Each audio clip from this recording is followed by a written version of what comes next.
Many times an attorney thinks to themselves, gee, if I hire more experts to go to trial, I'm going to be doing better for my client.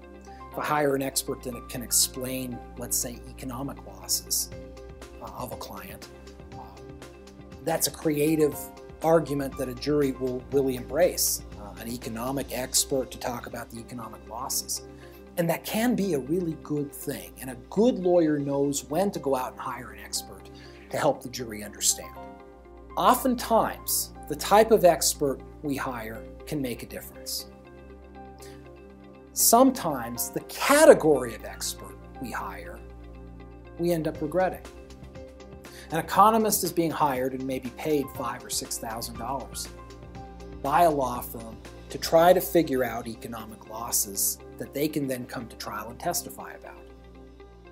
And why this is a scam, and it happens a lot, and your lawyer needs to watch this, is the economist then realizes tax returns don't show a loss. So they then interview the client. And the client tells them, well, you know, I can't do the same amount of sales that I used to, and so I'm going to need to hire a salesperson. I don't plan on doing that until after the trial, but that's what I'm going to do, is I'm going to hire a salesperson. And you know, I'm not as good around the office anymore, so I'm going to need to hire an office person to do more of the work in the office too. And I plan on hiring that person after the trial. I've never seen a jury buy that kind of analysis. Juries know better.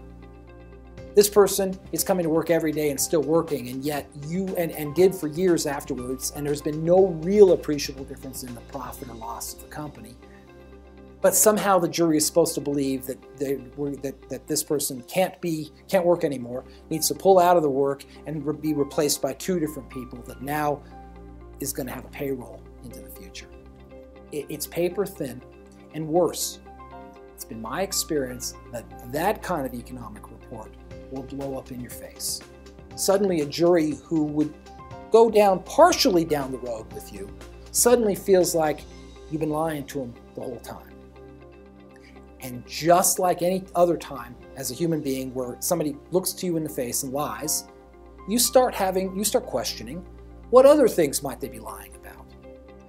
A perfectly legitimate, very good injury case can be worth nothing, and even a defense verdict, if you bring sham kind of experts in to show them paper-thin results like that. I like to think that juries are pretty smart, and it's been my experience that juries are pretty smart. And I know my opposing counsels are smart and will point these sort of things out. But I also know that there are people who are not paying attention, that are hiring experts to create paper-thin reports like this, to pad the pockets of the economists, and they're jeopardizing their own clients' cases. If you have questions about this kind of conduct, I'm happy to talk to you.